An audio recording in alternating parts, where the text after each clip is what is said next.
Welcome to the NeuroDiaries podcast. I'm your host, Jade Rose, writer, speaker, and mental health advocate. This podcast is a safe space where we can amplify our voices together. My mission is to make the world a safer and happier place for neurodivergent children and those struggling with mental health conditions and mental illness. The NeuroDiaries podcast acknowledges the traditional custodians of the land. I'd like to pay respects to the elders past, present, and emerging. This episode was recorded on Narrigo country. This podcast openly discusses mental health issues and may contain content that is distressing for some. Please take care in deciding if this content is right for you today. Breaking stigma through stories. Welcome to the NeuroDiaries podcast.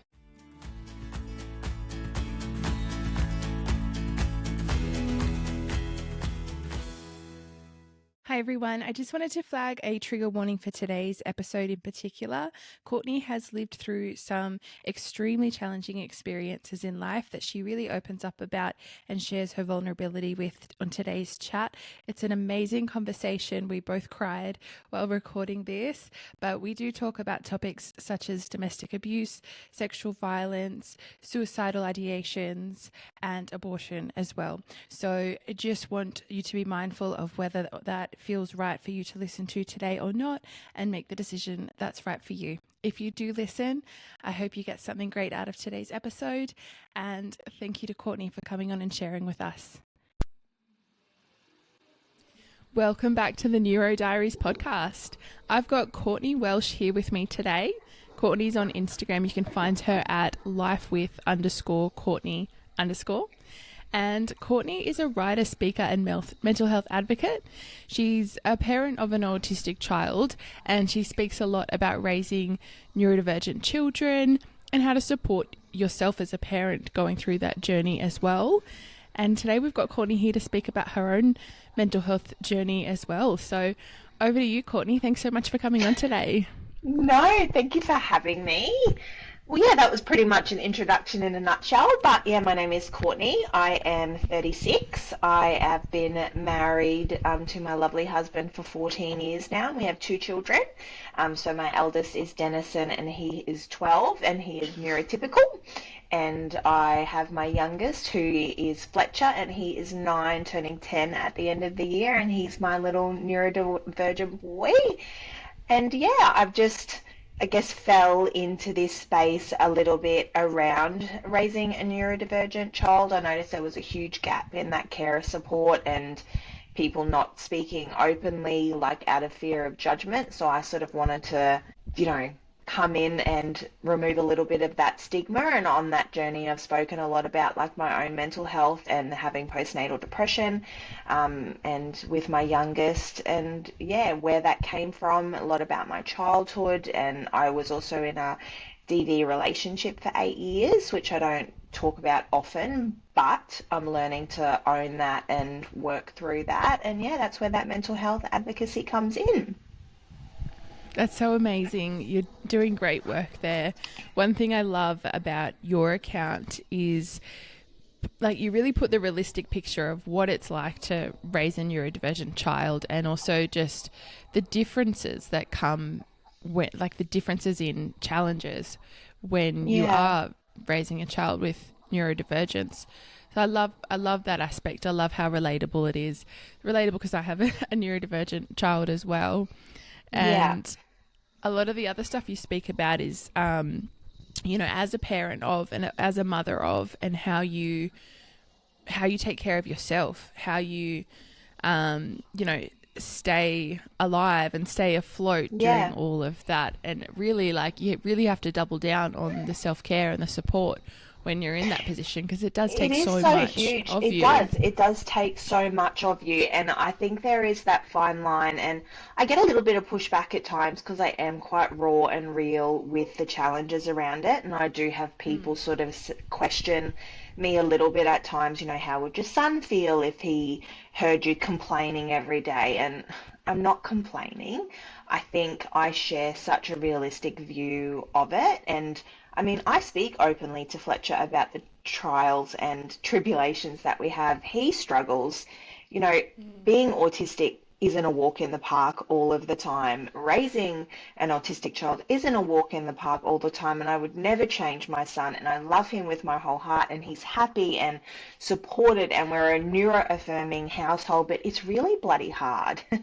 And I just hear of parents every day suffering in silence because they're too scared to say anything to not upset people. And I'm just not about that. Like, I've always said there are pages out there who, we can talk about raising teenagers. There's dedicated pages of, skits and mocking and, all of these things, and people laugh about it. But then when you have a community of people struggling raising autistic children or neurodivergent children, it's almost like you have to quieten them because you're not allowed to speak about it. And I just don't understand, because that's our experience. Like, why are we not allowed to share our experience without upsetting other people when it's so accepted in many other, types of parenting? I don't like it. Yeah. Well, I think you'll always have, like, the two types. Not everyone is going to love everything. That's okay. That's right. I love the messages you put out there. I find it really affirming, because it is hard. It's the significant challenges. But the thing is, like, it's hard for the kids as well. My son's 4.5, and he comes home and he says to me, "I had a hard day, Mum." Like, he knows it's hard. He knows he's it's different. hard. He knows it's hard. And, like, with the amount of, because one thing about, like, neurodivergent children and why they say they're more likely to have more of a traumatic life, I think about how many times I have to not scold, but, like, come on, like, do this. Like, they get so much more of that heat from a parent than 100%. a neurotypical child. So they are already sort of innately picking up that, like, it's difficult for my parent. So I love the fact that you have conversations with your child around that, just to, make that a safe space, because we sort of talk about those things as well.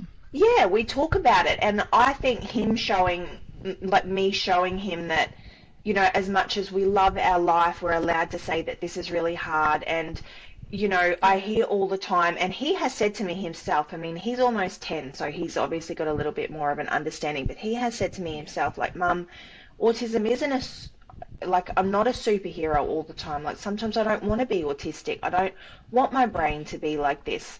And of course, I tell him he's perfect and he's beautiful and this is all the incredible things your brain can do. But why should I take that experience away from him and tell him that he shouldn't feel like sometimes he doesn't want to be autistic? Like, that's not fair of me. I'm not living his life. I don't understand his struggles.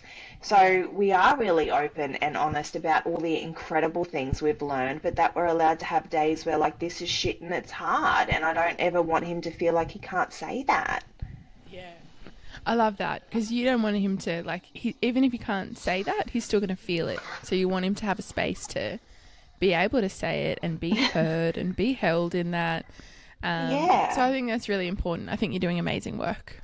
Oh, thank you. It's very kind. Well, I'm keen to jump into the you side of the story a little bit as well, because I know you speak a lot about your journey with your son, but then you've got your own background as well. Before we get into that, I did want to find out a little bit more about just Courtney on the day-to-day and what you do for work or for hobbies, what your day-to-day looks like. Because obviously this is a big part of your life, but you're also like a full, you're a whole human. Yeah, I'm a whole human, that's right. Well. Yeah. Yeah, well, I work full-time, so I work in the performing arts industry within local government. So I work in a theatre, basically. So I look after all of the ticket sales side of things, and I've been doing that for 17 years now.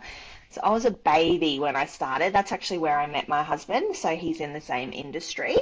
And in the last couple of months, I've taken on a second job with Kindship. So it's like an AI platform and plan management. So I'm doing a little bit of that on the side. So I'm very busy, but I'm very passionate about it. So I'm winging it and I'm figuring it out day by day. Hobbies, I love podcasts. True crime lover, anxiety gal, but I can watch, the most brutal of murder podcasts before bed, and that relaxes me to go to sleep. So don't ask why. It's a red flag for some people, but I don't care. It's what I like to do. And I do love exercise and walking and being outside in nature. So that's me in a nutshell. Yeah, I love that. It's the things that make you you, your daily things that you love. I can't do Yeah. I don't mind. I can do a little bit of true crime. I can't do horror. Like I don't Yeah, watch I'm not a any sort of. horror. I Yeah. can't like deal with the scary stuff. I get so scared. Like so scared. I can't deal with I how scared I used get. to, but when I had children, it really softened me. Like, I could watch the goriest of movies and TV, and I'm like, yeah. And when I had kids, I'm like, oh no, but that's someone's child. Like, it Yeah. just changed. It changed me completely. So, yeah, I still love the Yeah. true crime podcast side of it, but I think it's more the psychological part of it that I love. Like, I just Yeah. love, like, how people, yeah, like deal with that as opposed to like, meh, meh, meh, like murder and Yeah. that really Yeah. gory stuff. Can't do that anymore since I became a mum. Yeah. No, that's fair. Anything these days to do with like harm to a child or abduction or anything, like I literally like la la la la la, like I can't Yeah. have that. I can't even Yeah, deal it with just that. changes you. Like it just changes Yeah. how you take in the information and process it. Like before it's like, oh, that's sad. When now it's like this, like my worst fear, turn it The off. Like I can't do feelings like, it. oh my God. Yeah. Yeah. Yeah, I have like an actual visceral reaction to it now, like within your Yeah. body, and it's like, no, It my life's is. hard It's enough. I just don't need like to deal with that. your whole body is just like, no. Can't Yeah, can't deal. can't Um deal. okay, awesome. Well, let's get into the mental health side of things. So Yeah, I know you've had a few side quests sort of along your path. What did you yeah. want to share today? Well, I guess my mental health journey officially started when I was diagnosed with postnatal depression. So Fletcher was around 7 months old, and I, I truly innately knew that there was something wrong from the time I walked in the door with him as a baby. Something just changed in me. It was like this dark cloud came over me and just encapsulated me, and I just couldn't get out of it. And he was like a tricky baby. He cried a lot and never slept. And of course, that all makes sense now that, he's neurodivergent, and we went through that diagnosis phase with him. But I did almost take my life before I finally said to my mum, I need help.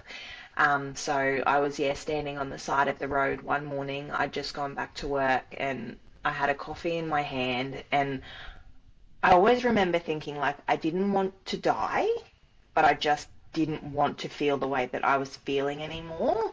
And I just wanted to walk out in front of traffic. Every part of me just wanted to walk out in front of traffic. And my mum called. And I don't know why, she didn't normally call at that time, but she rung and I know, it brings tears to my eyes every time because, she quite literally saved my life that day. And I just said to her, like, you know, I'm, almost 30 and I'm like, mummy, there's something wrong. Like, I Mm. can't do it anymore. So I went to the doctors. He diagnosed me with severe postnatal depression and generalized anxiety disorder on the spot. And he'd been my doctor forever, so I trusted him. He put me on antidepressants straight away and organized therapy. I had a really bad reaction to their antidepressants and was like borderline psychosis. So I was hearing things, I was seeing things. It was just the darkest days of my life, and it literally broke me down to bare bones. Like, thinking about it now, I don't know how I survived it, but I did. Mm. And I slowly came out of the fog and went to therapy. And I always remember the day I woke up and I looked at Fletcher and I saw him. Like I actually saw him. I took in the way he smelt and the way he felt. And I picked him up and I felt that overwhelming sense of love for the first time Mm. ever. And I just cried and cried and cried. And I felt like I was going to get better and I felt like myself again. But I think within that journey, I think that I had suffered from anxiety my whole life. I think in hindsight, feeling those feelings and having Fletcher tipped me over the edge to get the help I think I needed for my whole life. So once I started seeing a therapist, she then diagnosed me with obsessive compulsive disorder. And I was sort of like, what do you mean? Like, I just like to do the same thing every day. I don't understand. Like, I feel fine with that. But yeah, in hindsight, I was like, wow, that really impacted a lot of my life. And, even with my first son, I never had any sort of anxiety or postnatal depression. But I remember looking back now, like I couldn't leave the house until I'd cleaned every inch of it. I could never leave the house with the beds unmade. And I had been like that even before I had a child. And I truly think that I needed help for so long. But when you live with something every day, it becomes your normal. And I just thought that that's how I coped and my life was great. So why would I change that? So I'm so grateful for that experience and coming to that point of almost losing my life because I've never been better. And I do, like, I get emotional because I can leave the house now with the beds unmade and I still like have my deep clean and I still love an organized space, but it's a productive feeling now as opposed to something I have to do or I feel like I'm going to fall down. Yeah. So it's really brought a lot to the surface for me of how bad things were for so long and I'm just calmer. Like I'm just a nicer person and yeah, it's just different. So, yeah, it was a lot. Yeah, wow. There's so much to unpack there. Wow, Yeah, I want to come back to the postpartum depression stuff, but yeah, what yeah, just immediately comes to mind when you talk about realizing the OCD and the anxiety, and you had this your whole life, and that's just become like your normal. it was How my did that? normal. Yeah, so you wouldn't realize, and like your husband being with you for so long as well, like was that just a part of his normal experience of you as well? Yeah, because I think I'd just been like that since I met him, and it didn't affect my Mm, day-to-day life where it was jolting or I wasn't living a normal life. Like I was happy and I was loving, and it mm, it wasn't, I guess, it didn't impact my day-to-day life negatively.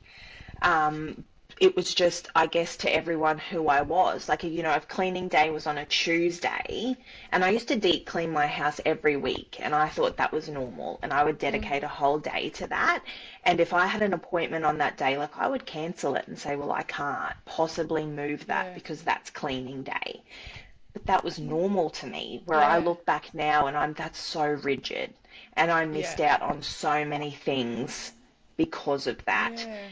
and I just didn't know.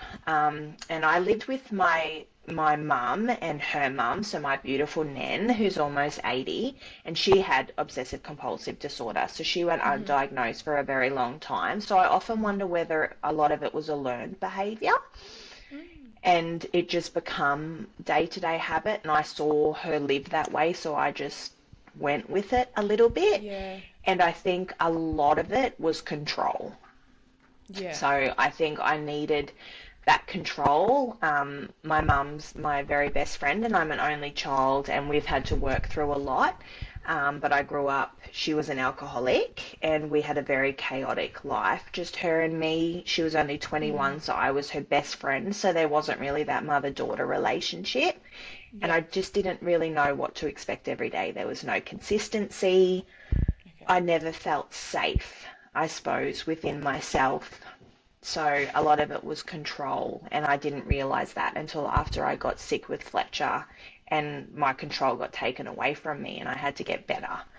And Yeah. I realized that, yeah, a lot of that was control. And I obviously went from, you know, I met my ex-partner who I was in a DV relationship with for 8 years when I was 14. And I was at such a pivotal moment in my life that I went from just one unsafe situation into another. And I learnt so quickly to just be quiet and to be good, and that meant to be loved. So perfectionism was a really big thing that I dealt with, and I think my OCD made me feel like I was perfect. Yeah. Yeah, I get how that could, that could show up for you. And they say it Yeah, is sort of those sorts of environmental, you might have the predisposition from your grandma, but then those correct. sort of Yeah, environmental stresses can really bring that out. But trigger it's it. important to trigger it. Yeah. I think it's important to call out as well that like OCD, there's often this misconception that it's like flicking the light bulbs on and off 13 Correct. times. And like, yeah, I'm sure it can be that, and it can be those Oh, more it's a stereotypical spectrum, things. of course. And I Yeah, think, but like you, that's what I saw on TV and movies. So I didn't do any of that stuff. I didn't have to wash my hands yeah, over and over. I didn't have to check the locks over and over. It really was more like a cleanliness thing, and I like do the same thing every day, eat the same thing every day, and it wasn't what I saw and what was shown to me, and I lived with someone who was doing those things, so I just didn't ever know that I was doing something wrong. it's it's important to hear your version of what this shows up for you as and what this looks like for you, because maybe other people can relate to these feelings, but Yeah. they've never shown that that could potentially be OCD, so they're not aware of that.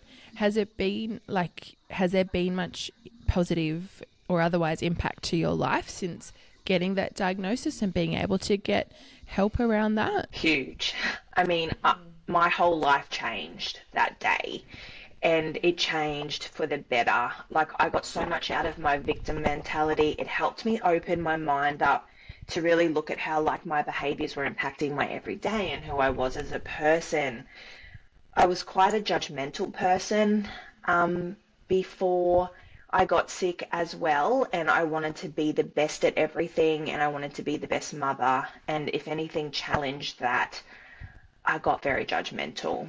And I think, again, it was a control thing where, like, now I'm literally sitting next to my bed and it's not made. That would never have happened. So to come to this appointment today, I would have had to have made sure the house was spotless. Even if you couldn't see it, I needed to know that I had set this day in this exact way to be able to move forward. And I don't have to do that. Like, just that simple thing, like, it it has changed my life, and the positive impact is huge. I still run a tight ship. I still have a clean house. Like, it's still important to me, but because I enjoy it, not because I physically can't stop myself from doing it, if that makes Yeah. sense. Yeah.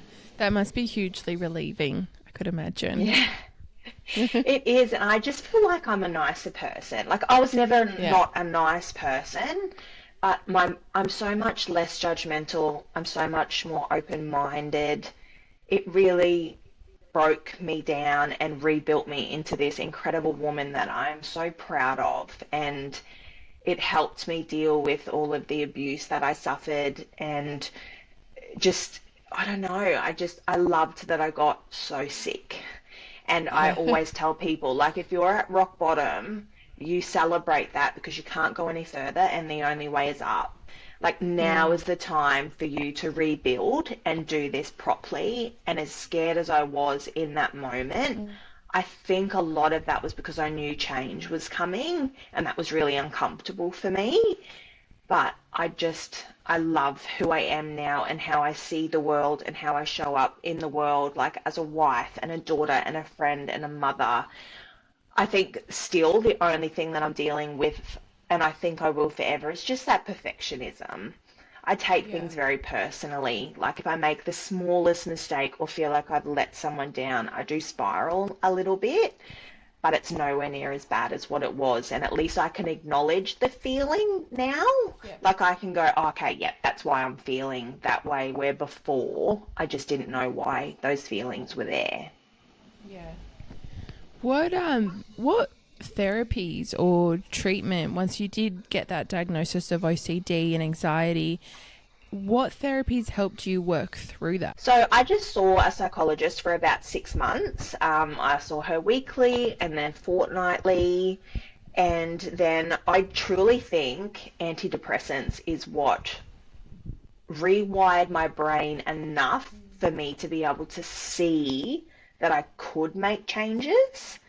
And it was just like holding myself accountable as well as to what I needed to do in myself.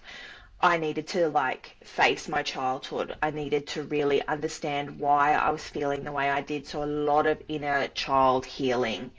But I'm also I'm not private because I share my life to the world, but I do things very solo.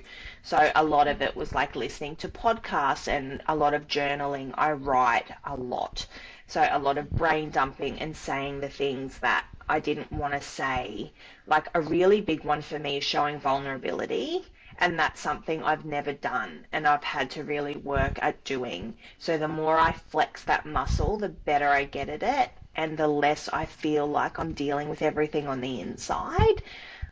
So yeah, I think it was practice for me and putting myself in uncomfortable situations and admitting uncomfortable things and making myself more vulnerable. Yeah. Oh, that's so amazing that you did all of that work, because that's I just want to say, like, that's not easy when you get to that point. You kind of there's a deciding point of like, do I want to commit to doing this really hard work and facing my past? You're literally rewiring some of your neural pathways, and that is not easy. So like, hats off to you for making that decision, because you could have got to that point and just like, no, I'm not going to cope with this. I'm not going to deal with it, and like gone the other direction. So that, and it is hard too when you're dealing with like a lot of my inner child work was like dealing with things that had happened with my mum, and that's hard because we've never not gotten along. Like we've never had a falling out. You know, I see her every day. I talk to her every day. She is my world. But a lot of my inner child things that I was dealing with was because of how I was raised. So to deal with that in a way with then still being conscious of never hurting her, because I truly believe that every parent is doing the best they can with what they've got.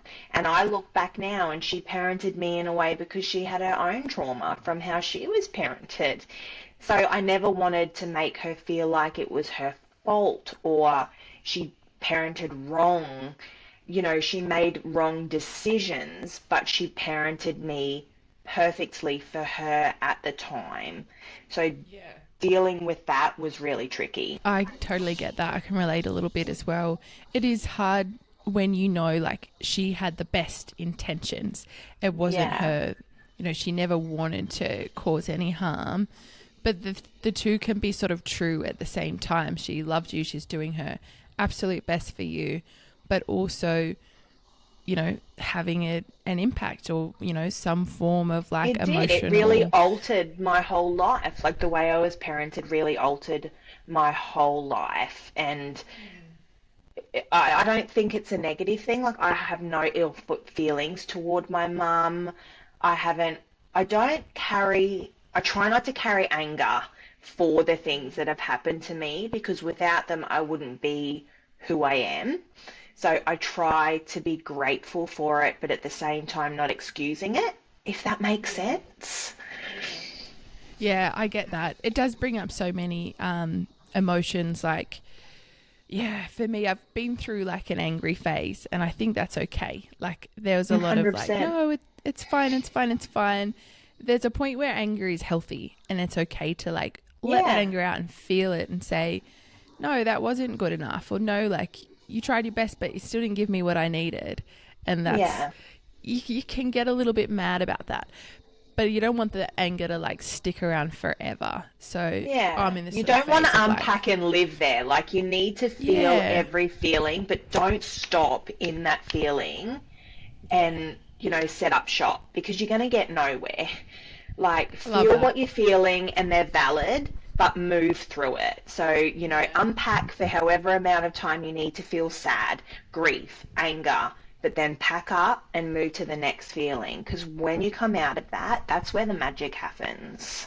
Yeah.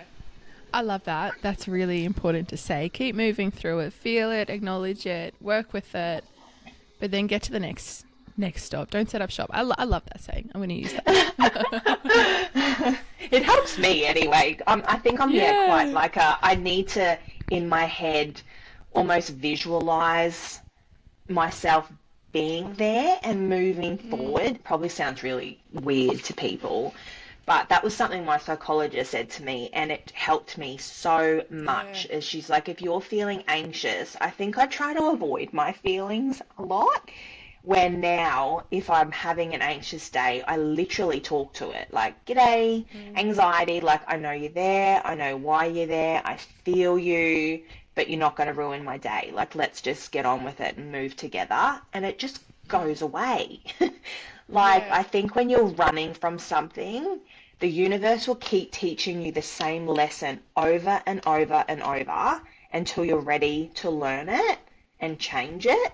So I'm very conscious, like if a feeling keeps coming up for me, I'm like, oh, for Christ's sake, like, okay. And sometimes I really don't want to deal with it, but the more I do, the better I feel.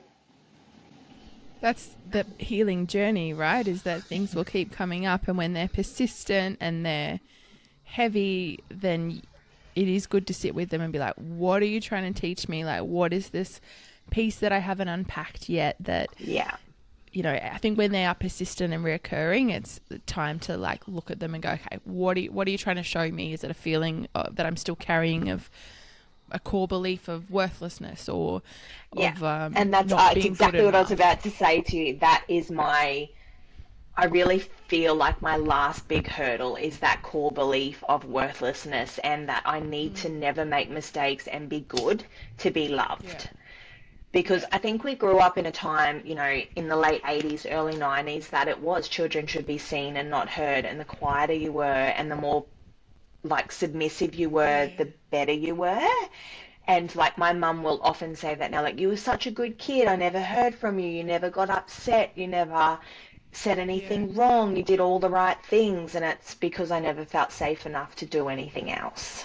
Yeah. So I totally get learning that and dealing with that now. And then of course I went from that into, you know, an abusive relationship for 8 years where I wasn't allowed to have an opinion on anything. I wasn't allowed to talk about my feelings. Like I had to bury so much of myself to survive that I just got used to that not feeling safe was how everybody lived. And then I went from that relationship into meeting my beautiful husband, who has saved my life, but learning to then feel safe with him and let those walls down and be vulnerable is something I'm still working on, because that worthlessness is still very triggering for me. Like even now, 14 years on, if I do something not wrong, but like if I leave the fridge door open, like I'll instantly go, oh, I'm so sorry. And he's like, don't be sorry for that. And he holds that space for me. But I'm like, oh man, I don't want to be doing this anymore. Like it just frustrates me, but I'm still doing the work. Well, it's a big one. And the fact that you sat with that for so long, like throughout your childhood, really until you, 22 when you met your husband. Yeah. Like that is such a long time to live with those conditioning patterns, those thought patterns. Yeah. So it's going to take time to undo. Absolutely. Yeah, it is. And I think that's the thing. I think a lot of people look at me now and they're like, you know, you get up at 4:45 every day and you exercise and you train and you have this beautiful life. And I do, but I've worked on it. I'm not lucky. Like a lot of people will say to me, you're so lucky. And I feel lucky and I'm grateful for what I have, but I didn't get here easily. Like I have been broken down. Like I have quite literally been beaten. I have been, you know, molested. I have been sexually abused. I have been physically abused. I have been financially abused. I mean, I have seen the depths of darkness and built my way back up. Like I'm not lucky. Like I left, 100%. I risked my life. Like I still have nightmares. That's something that I still deal with a lot as well, is a lot of, yeah, that anxiety and that angst and the, you know, terror, I suppose, comes out in when I sleep. Yeah. But yeah, like I'm not lucky. Yeah, you have to work. It's not going to get better. And I had to really look at myself too and say, like, why do you keep calling this energy in? Like, you need to demand more. You need to love yourself enough that someone's going to say you deserve to be treated well, because I didn't feel like that about myself, and I kept accepting the same bad behavior over and over. And I'm not victim blaming myself. No one deserves to be in a domestic violence relationship. But if you're doing the same thing over and over, I had to look at myself and go, I was judgmental. I did judge other mothers to make myself feel better because I felt worthless. You know, I did do these things, and I was really opinionated, and I wasn't open-minded, and I know that it was because I was trying to protect myself, but I had to own my own shit at the same time. Oh, I have goosebumps listening to your story. Oh, you are so strong, like, to come through that. Like, not lucky at all. Like, you could say the situation that lived through, that's not Yeah. luck to be living in that situation, and it's not luck that got you out of it. It's like your strength, and what you're doing is actually breaking cycles, breaking like generational cycles that, Yeah.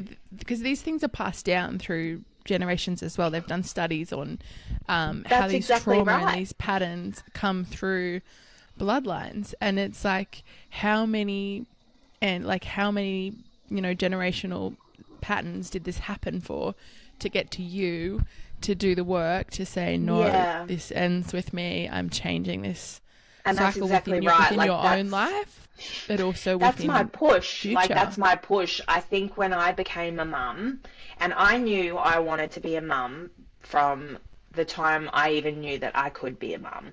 Like, I've always had that innate Okay. knowing that I wanted to be a mother, and I knew the Yeah. kind of mother that I wanted to be. And Yeah. everyone kept saying, well, you just wait until you have children, and it won't be like that. And not everything has, but gosh, I'm the mother that I wanted to be.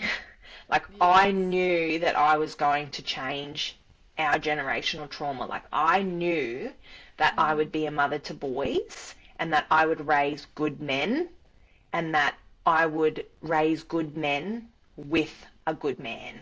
And I tried so hard to love myself enough that I could bring in that life for myself to do that. And I'm not perfect, and I raise my voice at my children, and I swear in front of my children, and I am not the perfect parent. Like, my eldest son's 12, and he's only started eating salad in the last 6 months. I've made mistakes, but they are safe, and they're confident in who they are, and they're good, and they're kind, but they stand up for themselves, and they're respectful, and they're just good boys becoming men, and that gives me, it heals my heart. Yeah. That's so beautiful. I like literally tearing up. That's so, like, I just love where you've done it. Like, you've got to where you wanted to be. Like, you saw it's interesting. Like, you saw this image of yourself, who you wanted to be. You had so many obstacles to overcome to get there, but like, you're here. You're living the version of yourself that you saw for yourself, that you really want to Yeah, be. and it's been so hard, and um, I've never spoken about this publicly, and if you don't want to put this in, it's absolutely fine. But when I was 15, I fell pregnant, and I was so excited. I was so young, but I'm Yeah. like, I'm going to get to be a mum. Like, I had no issues with being a young mum, and it was obviously with my ex-partner. And I remember one night I was about 10 weeks pregnant, and we had an argument, and he said to me, I'm so happy that you're pregnant because I know that you'll never leave me now, and if you ever try to leave, I'll kill you both. And Holy shit. I knew in that moment that I couldn't have that baby. And I knew that to be the best mother in that moment was to not go through with that pregnancy. And he didn't come, and I went to the ultrasound by myself, and I heard the heartbeat by myself, and I made the appointment, and my family didn't agree with it, and I had an abortion. And it was like the worst day of my life, but at the same time, I knew that if I had brought a child into the world with that man, that child never would have had a life, and I wouldn't have been able to break the cycle, and I never had an accident again. I was so conscious, and, you know, I don't tell very many people that because there is a lot of stigma around it, and I understand, but I recently had a reading with a psychic, and she said that spirit baby was a beautiful little girl, and she's comfortable and happy, and she watches over you, and she's really proud of you. Okay. And it just helped me so much. Yeah. And yeah, like I have like a little teddy bear around my neck, and I know that, yeah, her spirit is with me, but if I had brought her into this world, we wouldn't have lived. We wouldn't have survived. And I feel so sorry that I had to make that decision, but there were so many decisions I made to be able to get away from him safely and to have my children now to stop that cycle, because it wouldn't have stopped with me had I have had a child with him. Yeah. Oh, that's so intense, and I feel for you. That would have, like, the intensity of those feelings and living through that situation and having to make those decisions, like, you know, goosebumps. I think people can judge all they want from the outskirts, but like to be in that and feeling those emotions and living through that and having to make those decisions, like, yeah, that's incredible. Like, and I judged myself enough for many years, so, you know, I can deal with the judgment, and there is still that little part of me that's like, yuck, like I get that yuck feeling, but I know that I made the right decision in doing what I did. Yeah.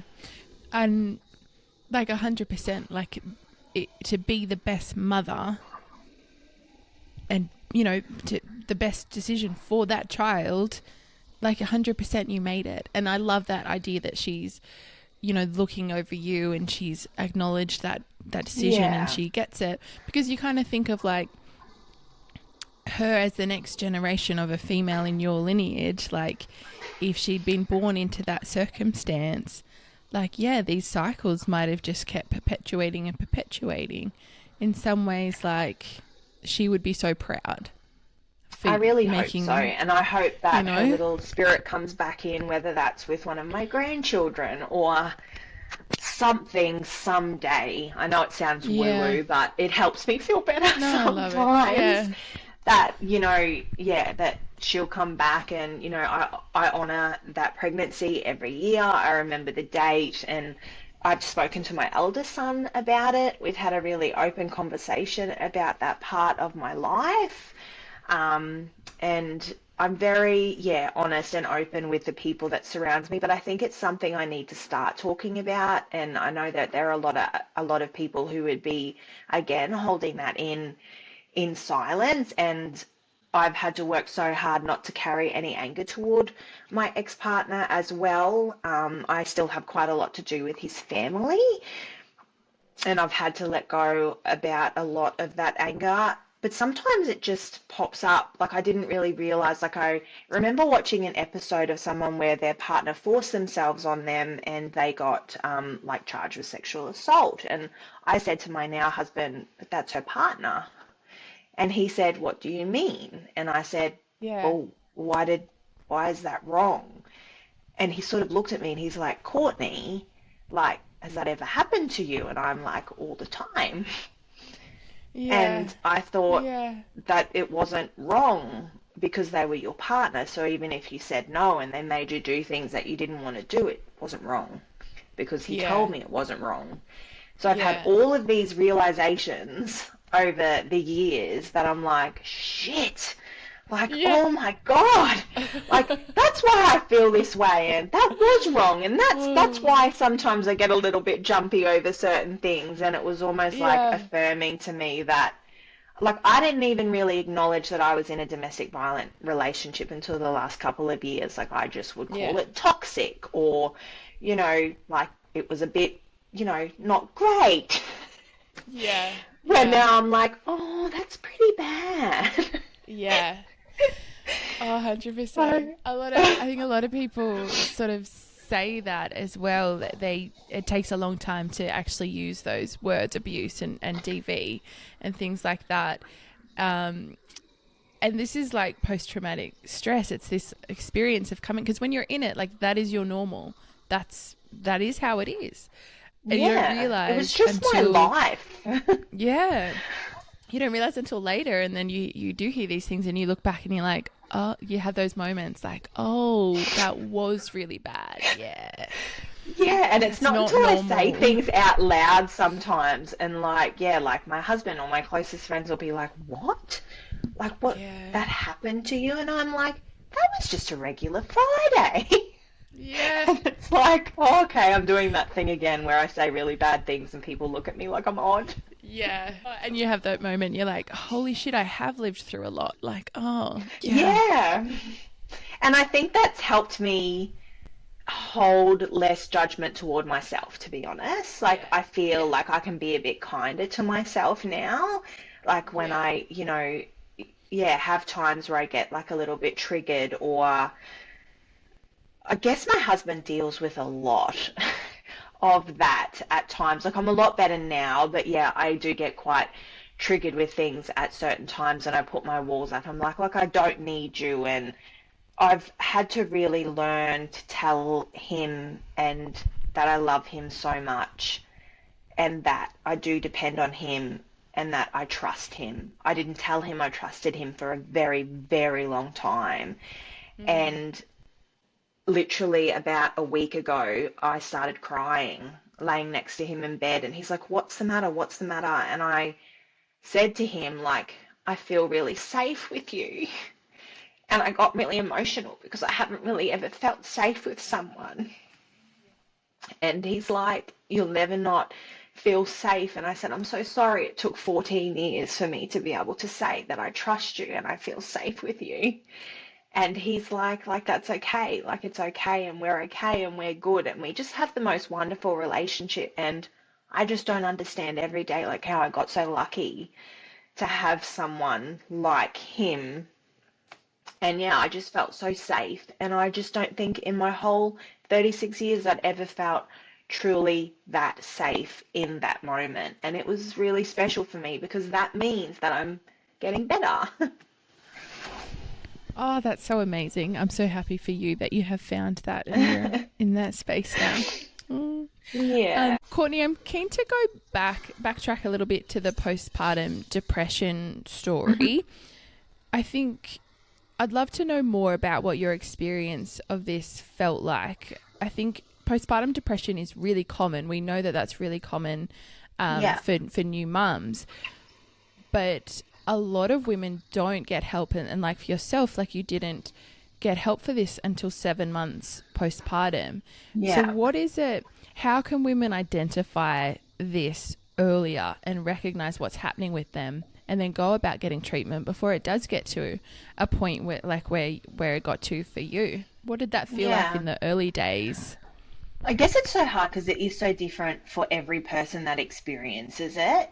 And I think it helped me that I had had a child already. So I'd been through a postpartum experience. I often wonder if I'd had Fletcher first, whether I just would have thought that that's how motherhood felt. So I had no patience. I was, I just felt heavy, and that there was nothing to be happy about, and every day was Groundhog Day. And I loved him, but I didn't have that overwhelming sense that I wanted to be near him all the time. And I had a lot of rage. I was very angry, and I'm not an angry person by nature. But I don't think it helped me because he was such a fussy baby that I think from the outside it was like, but you're not sleeping, so of course your feelings will be this way. He cries a lot, so you would be feeling frustrated. So I just kind of thought, okay, well, this journey is different to Denison because he was a dream of a baby, that this is just what motherhood felt like. And I always remember there were times I'd have to put him down in his cot because he was crying so much. And I would literally go and collapse on the floor in the toilet and vomit. And I would like vomit and cry, and I would struggle to get back up off the floor, and I just couldn't do it anymore. And it sort of got, I think, to a head when I walked into his cot and I was settling him, and I was nowhere near him. He was obviously tiny and down one end of the cot, but I punched the other end of his cot mattress and he cried from fear. And in that moment, I knew that it wasn't just normal. Like, I'd scared him and I'd scared myself, and I still didn't ask for help because I thought that when you tell someone that you are struggling, they take your baby away, because everything that I'd seen and heard is that women get taken to hospital, or their babies get taken away, or they try to hurt their babies. And I didn't want to do any of that. Like, I didn't want to hurt him. I didn't not love him or anything. So for me, it was like this uncontrollable rage and heaviness and just this dread of every day.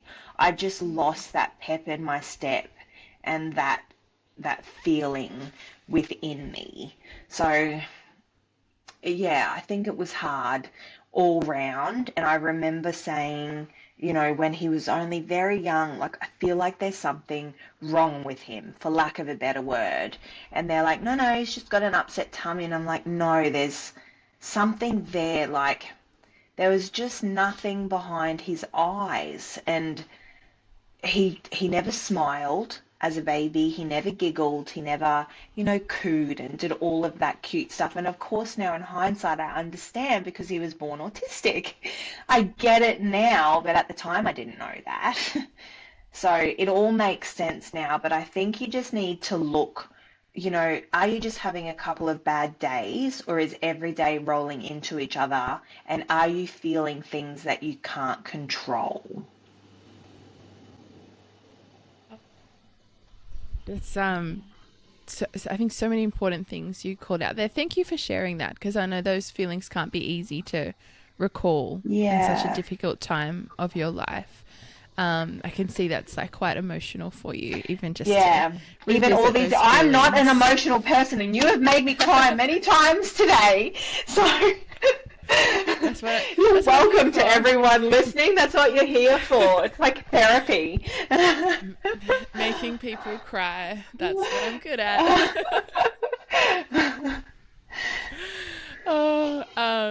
Crying is healing. We can let it out. It's fine. It is. But I think the most important thing there is, honestly, like, if you're feeling that way, someone's not going to come and take your baby, and you're not a bad mum, and you don't not deserve your child, and they're not going to just lock you up unless you need that. No shame in that. Like, if you need to be hospitalized and you need a deep rest, go and do that. I'm not saying it in a negative connotation. I just mean, like, if that's your fear, don't not get help because of that. Because when you get better, your whole life is going to be better. So you just asking for help is the bravest thing you'll ever do. I think we hold mothers to this standard that they have to get everything right and never struggle to be good parents, and that's bullshit. Like, the parents that are asking for help and relying on their village if they have it and admitting that things are hard, they're the change makers. Like, that's where the change is going to happen. I'm so glad you said that, because I was thinking that as well. It's a bit of a misconception that if you're struggling and you ask for help, they're going to say, oh, you're unfit to be a mother, and try and take your baby away. Exactly. But really the healthcare system, the community, like, everyone wants to keep the mother with their baby. Like, that's just that is the truth of it. That's the foundation. That's the foundation. That's right. And then that's why they have mother and baby units. Like, even if you're really sick, they're going to let you take your baby. Like, no one's going to take your baby away. And if you need a break from your baby, that also doesn't make you a bad parent. Like, they're going, I talked to Fletcher about how I felt, and he sees a mum who got better to be better for him. He doesn't see a mother that's failed. He sees a mother that's honest every day and keeps fighting to get better because I love my children so much. They don't see the weakness. It teaches them that there is strength in vulnerability, and that's what I want to do. Yeah. And there is so many steps that happen before a psych hospital, or having to take that separation, take that rest away. There's so many steps that can be implemented, to keep you at home with the baby and start making those healing steps. It's really only like, I don't know the statistics, but I imagine it's only the top 5% that actually need to go to that level. That's right. There's actually, everyone actually wants to give you that support so that you can, feel better in your own home with your child before going to that, to that level of action, only if it's needed. And that's why there needs to be different representations of postnatal depression. Like, that's why these conversations need to happen. That's why the ads on the TV need to not be of a mother being pulled away from her baby or a mother hurting her baby. They need to show the women sitting in a dark corner crying while their baby is safe somewhere else. Because for a lot of women, that's what postnatal depression looks like. It's not sensationalized like on the movies. And no one even talked to me about postnatal depression. I learnt about breastfeeding. I learnt about postnatal care.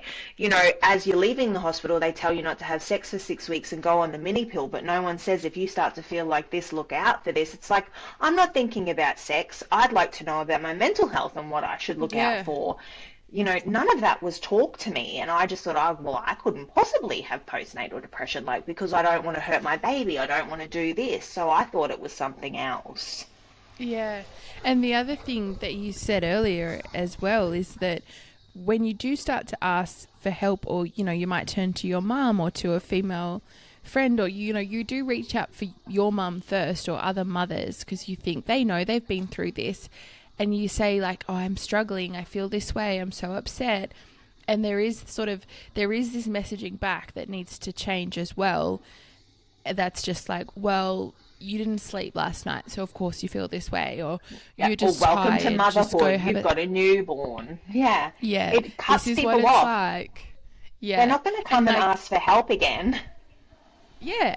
And you also carry the weight of that as this is what it is. I just need to get used to this, or maybe I'm just really shit at it because I really don't feel good. I really don't feel like I'm really struggling here. Being told that sort of, welcome to motherhood.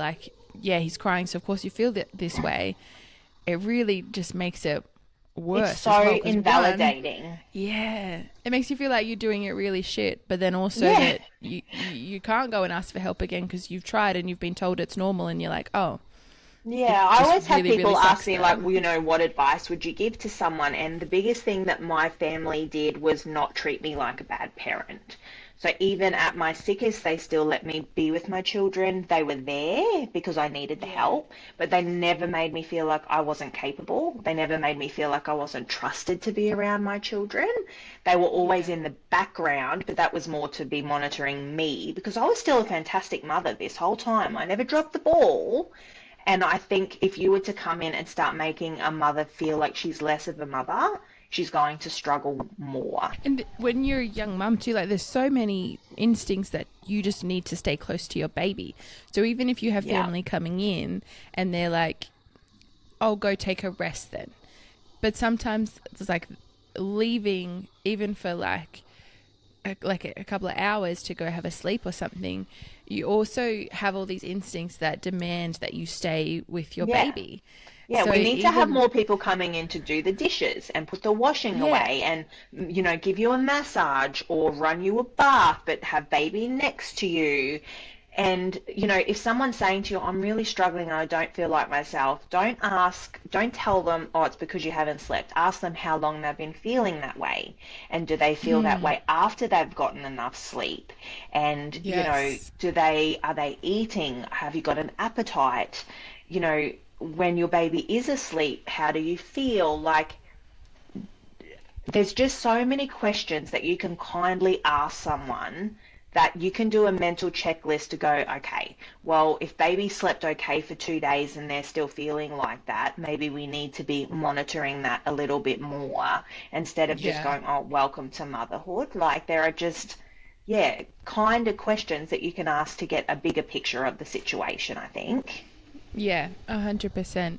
I think, the big message for mums here is that if you do have these feelings and you feel like something's not quite right within yourself and you do, reach out, don't feel invalidated. Like, don't Yeah. take that feedback as the be all and Yeah. end all. Like, really No, listen to and if you don't yourself. get the feedback that you need, go to someone else and keep Go to going someone to someone else. else until you get the help and the support and the answer that you need.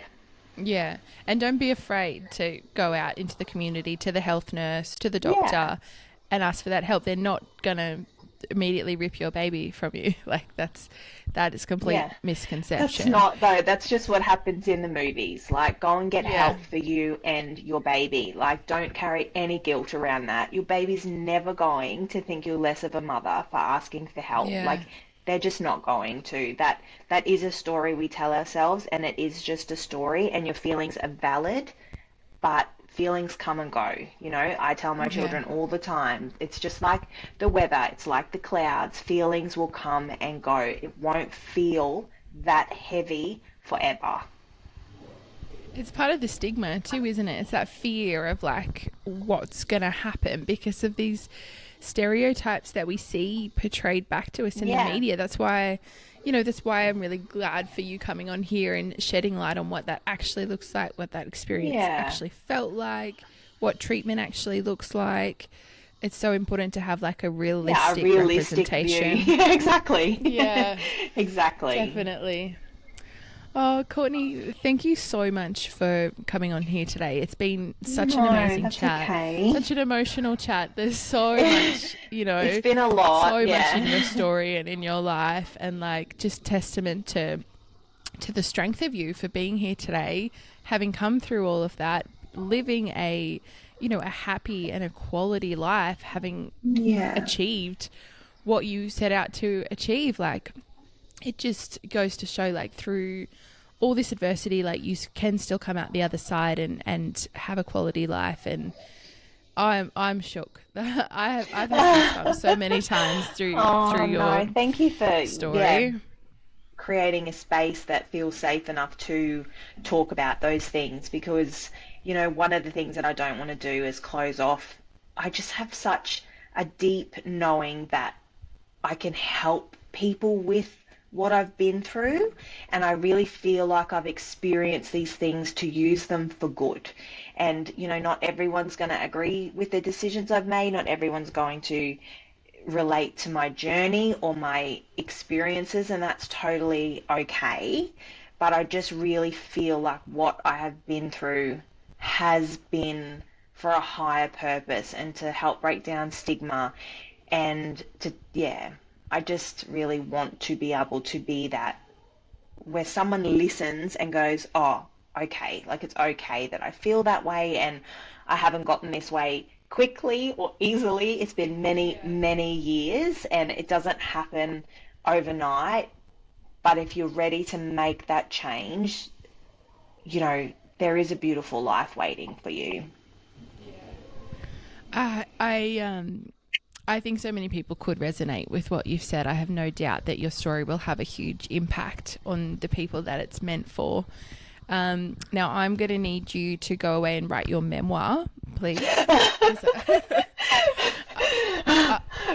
ask me that all the time. They're like, why don't you write more? Like, I have just written my whole life. Like, it's just something that I love, but I think it's that imposter syndrome a little bit. Like, is my life that interesting? Like, Yes. people have it worse than me, but people having it worse doesn't mean that my bad wasn't bad. And it's that balance between being grateful for what I have, but at the same time acknowledging that some pretty shitty things have happened, and that's okay to talk about. And it's like, oh, it's just hard. I think we always feel that way, and particularly with mental illness, it's like, oh, it's bad, but like it's not that, like it could be That worse. bad, yeah. And you wait and you wait until it's like literally at the point where no, this really couldn't get much worse, and like for it to be valid. And it's like, no, it's valid so much that's earlier when the than that. dangerous stuff happens. Like, we've got to do these things earlier than that. Like, don't leave things until, they're rock bottom. Like, my husband and I have like done a little bit of couples therapy together and therapy on our own, and we have a wonderful relationship. Like, therapy is not just for when you're at rock bottom. Like, use therapy all the time. Like, the therapy is going to benefit you more when you're not at rock bottom. Like, it's not a negative thing, We didn't need couples therapy, but I want to grow, and we want to learn about each other, and, I have a history. I'm not always easy. So much of It's it a can be preventative used in a measure. preventative way. Yeah, exactly. Yeah. Like, even now, like my exercising and being in nature and going to therapy and everything, like, it's a preventative thing for me. It's what makes me feel good. At what, if I just like, I always say to people, if you're tired and you're exhausted and you've got so much going on in your life, do you stop brushing your teeth? You don't, because that's important and it's part of every day. When we're busy, we need those habits more than ever. So don't give up on doing the work when it's hard, because that's when you need to be doing the work. It's like you don't wait till you're morbidly obese to go for a walk or to go to the gym. Like you go. And by all means, if you get to that point and that's when you need to start, okay, do it. But if you have the capacity to start doing things earlier, you need to do it, because your past does not write your future, and that part of your story is a chapter of it. It's not the whole book. Don't let it be the story that you tell yourself and live by. Like, move through it and use it to push you forward, but just don't stop there. Love it. I love it. That can be your catchphrase for your book. You said that earlier as well. Don't stop there. Yeah, I need to trademark it. You heard it here today. You heard it here first, folks. Courtney, thank you so much for coming on. It's been an amazing chat that I'm no doubt people will get so many benefits from. I just want to shout out again, Courtney does a lot of mental health advocacy work and speaks on her platform on Instagram. So you can find that at lifewith_Courtney_. And just one more time, just want to say thanks for coming on and sharing your voice. No worries. Thank you again for having me. Enjoying the Neuro Diaries? Every interaction helps break the stigma. So be sure to like, subscribe, and leave a review on your favorite podcast listening app. Visit our Instagram at the Neuro Diaries Podcast and join our Facebook group to continue the conversation. Through sharing and connection, we can foster understanding, empathy, and support for all.